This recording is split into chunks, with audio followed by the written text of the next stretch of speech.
নমস্কার। @দীপেন্দে 1166 কথামৃত ইউটিউব চ্যানেলের পক্ষ থেকে আপনাদেরকে স্বাগত জানাই এখনকার অনুষ্ঠানে। আচ্ছা, এখন তো প্রযুক্তি বিজ্ঞান অনেকটা এগিয়ে গেছে।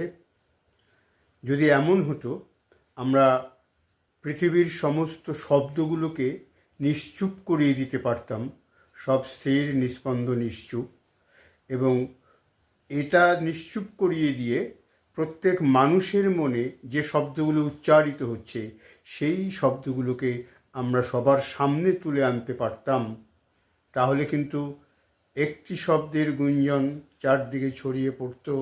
সেই শব্দটি হচ্ছে চাই। চাই চাই চাই।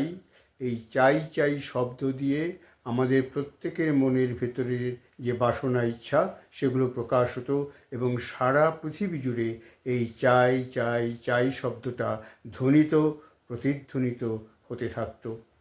আমরা চাই অনেক কিছু। আমরা চাই অর্থ, যশ, প্রতিপত্তি, সম্মান, খ্যাতি, সুস্বাস্থ্য, এবং এই চাই জন্যই আমরা উদয়স্ত সারা দিন রাত ছুটে মরছি চক্রের আবর্তে। আমরা সেই প্রার্থিত জিনিসের লক্ষ্যে নিজেদেরকে নিয়োজিত করছি, এবং আমরা দিশেহারা দুরন্ত ছুটে চলেছি অবিরাম গতিতে। এই যে প্রচেষ্টা, এই যে চেষ্টা, এর ফলে সর্বদাই কি আমরা সব কিছু পাচ্ছি? না, পাচ্ছি না। বরং আমাদের পাওয়ার আগ্রহ, চেতনা, যন্ত্রণা, দুঃখ, কষ্ট আরও বহু গুণ বেড়ে যাচ্ছে। নিজেদের আমরা অশান্ত হয়ে উঠছি।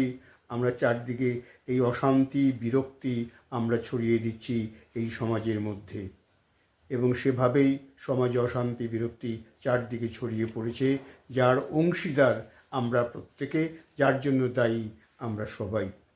তাহলে এই যে আমরা চাই, নিশ্চয়ই আমরা উন্নত জীবন চাইব, আমরা অর্থ সম্পদ, যশ, খ্যাতি, প্রতিপত্তি, সুস্বাস্থ্য চাইব।